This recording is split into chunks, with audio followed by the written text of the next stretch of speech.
Namun selo mangleng di gua ini berasal dari dua kata dalam bahasa Jawa, yakni selo dan mangleng. Kata selo berarti batu, sementara mangleng berarti artinya miring. Salah satu relief yang paling menonjol adalah penampakan seorang perempuan cantik yang sedang bertapa. Relief sosok wanita cantik yang sedang bertapa terdapat di lengkungan pilar. Di tengah ruangan gua relief Kala yang terletak di atas pintu masuk ruangan sesaji di gua Selo Mangleng.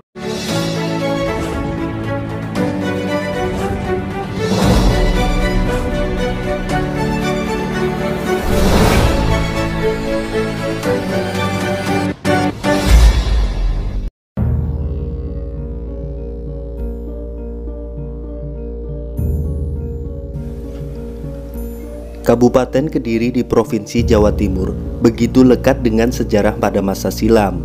Beberapa kerajaan pernah berdiri di sekitar tanah Kediri pada masa lalu.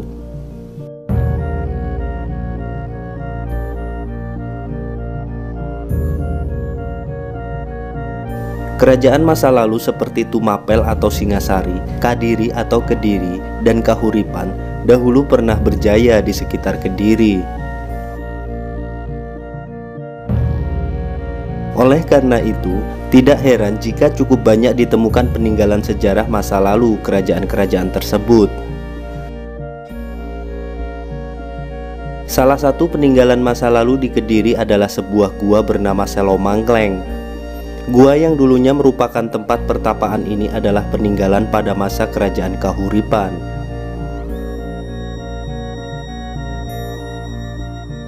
Gua Selo Mangleng berada di Kecamatan Mojoroto, Kabupaten Kediri, Jawa Timur. Gua ini banyak menyimpan sejarah, dimulai sebelum era Kerajaan Kediri, yakni pada masa Kerajaan Kahuripan saat Raja Airlangga memerintah.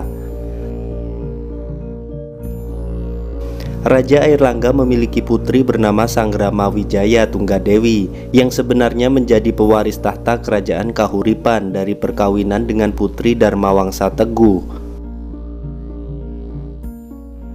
Namun Sanggramawijaya Tunggadewi lebih memilih menyepi di Gua Selo Mangleng ini dan mengundurkan diri sebagai pewaris tahta kerajaan Kahuripan. Ia menjadi pertapa bergelar Dewi Kili Suci.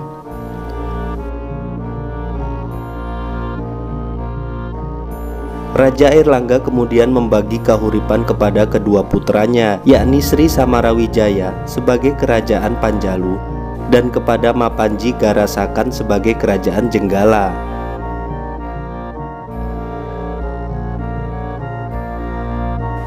Kedua kerajaan tersebut terus berusaha menguasai satu sama lain. Kerajaan Panjalu yang nantinya menjadi kerajaan Kadiri akhirnya berhasil menang.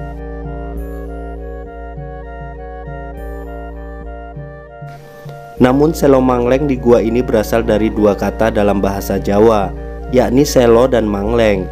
Kata selo berarti batu, sementara mangleng berarti artinya miring.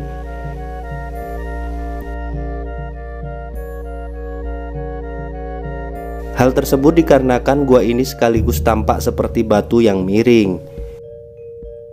Gua ini tidaklah dalam dan lebar, hanya ada dua ruangan yang memiliki dua pintu masuk yang cukup besar.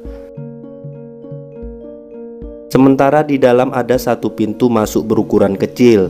Terdapat pula berbagai relief di dinding gua. Informasi tentang arca dan relief di Gua Selo Mangleng dari Dinas Purbakala maupun Pariwisata Kediri sangat minim sekali. Tidak ada banyak informasi lebih detail. Padahal dinding gua banyak terdapat pahatan berupa relief, akan tetapi belum diungkap secara rinci maknanya. Salah satu relief yang paling menonjol adalah penampakan seorang perempuan cantik yang sedang bertapa. Perempuan itu digambarkan tengah bersila, tepat di antara dua ruangan yang berada di kanan kirinya.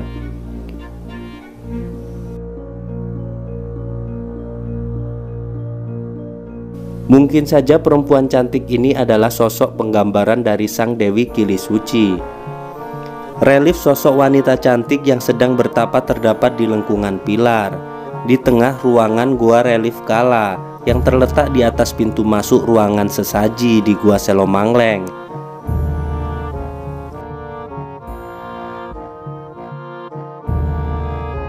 Ruangan dalam gua terdapat 3 bagian.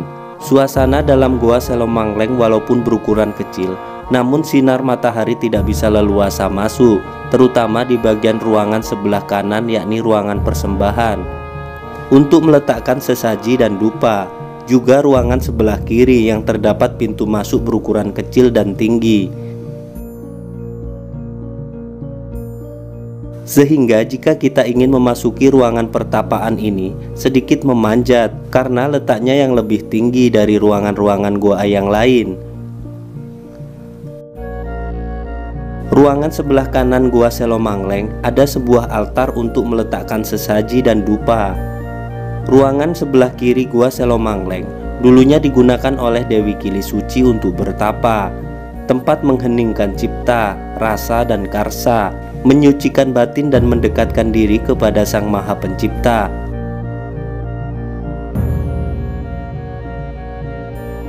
Aroma harum bunga dan dupa menyambut siapapun yang berkunjung ke gua Selo Mangleng.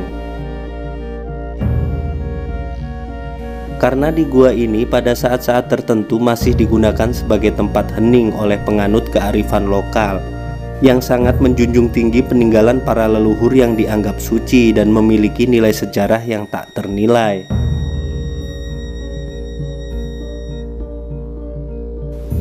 Oleh karena mereka memperlakukan situs tersebut dengan penuh rasa hormat, menjunjung tinggi peninggalan leluhur sebagai wujud bakti dan penghormatan. Karena tanpa para leluhur tidak akan ada kelanjutan generasi kita yang sekarang.